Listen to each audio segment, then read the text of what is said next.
Today I want to share with you about our infinite mind. This is lesson 3 in the Thinking and Results program that I help coach people through, entrepreneurs, business owners, salespeople, those that want to break through and live their best lives, to be, do, and have more and earn more money, to attract wealth and prosperity, to build their businesses and to break through limiting beliefs. The infinite mind. This is where we begin to understand what's at play, and we're going to talk about the paradigm. I left you with the last lesson, lesson 2, which was the knowing-doing gap. And that's where we understand that we learn something, but we don't apply it. Or we're doing something, but we know we shouldn't. So the difference between knowledge and being, the difference between reading a book and being the thing that you learned in the book. The big difference. The first lesson was on the worthy ideal, which is the setting of big goals. So we moved from setting a big goal, a worthy ideal, into understanding the difference between knowledge, what we learn in school, and the application of said knowledge, the being of that knowledge, which 95% of the planet does not apply. And there's a reason why. It's because they don't understand what's bridging that gap, what's in between. And I shared with you that it was the paradigm. Today we're going to understand a little bit more about the paradigm and what's required to break free from the paradigms that grip us. Earl Nightingale said that whatever we plant in our minds and nourish, whatever we plant in our subconscious mind and nourish with repetition and emotion, eventually become our reality. Whatever we plant in our subconscious mind and nourish with emotion and repetition eventually become a reality. So that's where the paradigm comes into the picture here. How do we get our paradigms? Where do they come from? At the moment of conception, mom and dad got together and there was a genetic snapshot. We were genetically programmed. So think about the rich history of your family and how far back that goes. Genetic programming, snapshot, snapshot, snapshot. 80 years later, another snapshot, and it goes on and on. So genetic programming is happening. So we're picking up the paradigms of our well-meaning ancestors, our parents, our grandparents, our great-grandparents, and it goes on and on and on. And all that is transferred into the genetic line, and we're picking that up. As the moment mom and dad get together, then there's environmental programming. As I shared with you in the other video on the knowing-doing gap, our environment shapes our reality. Because what happens is, as Earl Nightingale said, we begin to pick up that programming, and it's nourished with repetition and emotion. If you don't quite understand what that means, consider the conversations around money and finances if they happen to be negative. And it can also be positive. It can be a positive paradigm. But typically it wasn't. Money doesn't grow on trees, We don't have enough money to do blank. How about that? Well, it doesn't matter because you don't have enough money for that. Emotions set in and the child begins to pick up on those conversations around the dinner table for 5, 10, 15, 20 years. There's emotion and repetition. They go off into the world and they believe that this is hard. This is meant to be difficult and life is a struggle. Emotion and repetition. There it is. There's just one example out of millions we could talk about. Let me read something to you. Joel Barker actually wrote a book with the title Paradigms. This is where my mentor Bob Proctor picked up this term, but understanding the application of the deep subconscious programming. Paradigms are lodged in your subconscious mind. He wrote, to ignore the power of paradigms to influence your judgment is to put yourself at significant risk when exploring the future. To be able to shape your future, you have to be ready and able to change your paradigm. To be able to shape your future, you have to be ready and able to change your paradigm. Well, if we don't know that we have a paradigm, which is what is pretty normal, I didn't know I had paradigms until I began to study this material and apply it, and then help others through it. So as soon as I began to coach others through it, I began to become aware of more and more of what my paradigms are. So this first level was even being aware of it. Now you know. And then it's a matter of identifying what they are and how to replace them. So we have genetic and environmental snapshot. And what happens is that our paradigms then are expressed in our behavior. And as I shared in my other video on the knowing-doing gap, it's expressed in our behavior, and our behavior, of course, produces our results. Here's a good way to define a paradigm. A paradigm tells us how to play the game, that there's even a game and how to play it. And when we shift it, it teaches us we can learn how we shift our paradigm. It's called a paradigm shift. There's even an event with that title, the paradigm shift. It teaches us how to play a new game. You see, this program that I help folks with, this is not about an improvement opportunity here. This is not weight loss or improving the weight or improving the finances. This is teaching us how to play a new game. It's a new model, as I've shared before. Paradigms control our perception and our logic, and it boxes us in. So you can see that paradigms were programmed genetically, environmentally, expressed in our behaviors, which produces our results.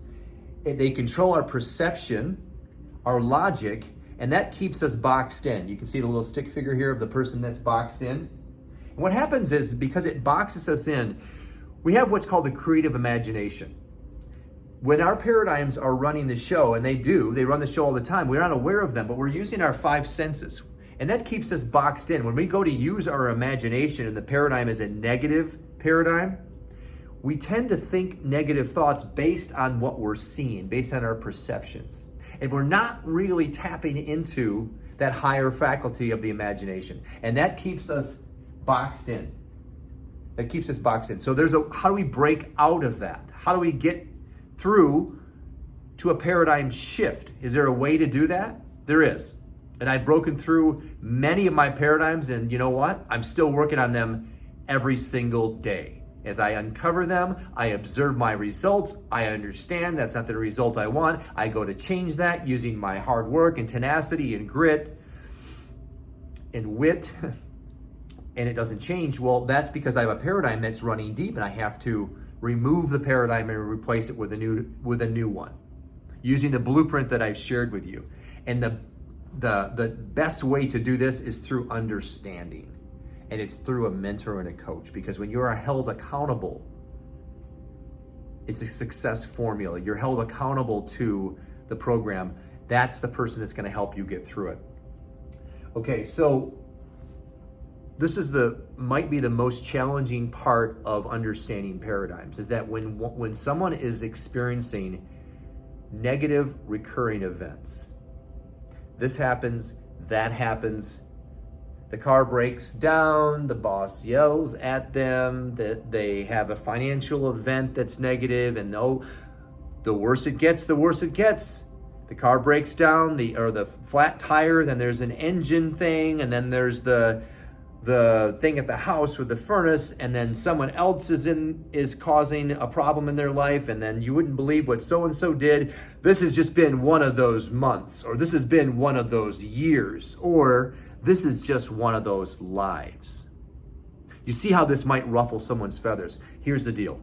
Whenever someone is having a negative recurring situation in their life, it's always the paradigm. The paradigm is attracting those situations, because when someone has their focus, what we focus on expands. What we focus on, we draw more of that to us.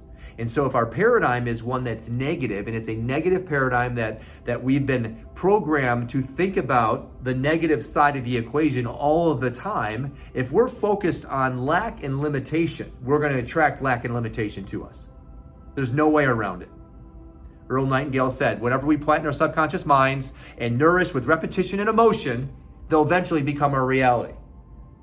If I'm focused on negative news all of the time, and I'm watching the news and it's negative, and there's death and there's dismemberment and there's disease and there's virus and this person died and that crashed there, that plane all these things that are swirling around, I don't necessarily attract that exact thing that I observe, but I attract, because of the negative vibration, that into my life. And the thing about this is that that's the paradigm running it, but the person that is experiencing that will not understand that's what's happening. They will blame it on outside circumstances all of the time. How many people do you know that this happens to? Is it happening to you? Do you constantly have negative things happening to you? And then do you blame it on circumstances and events? It is imperative, if one wants to change their life, they have to change their paradigm. As Joel Barker said, that one has to be ready and able to change their paradigm. in order to be able to shape your future. This is the first thing. This is the most important thing that we can do, is understand that paradigms are running the show.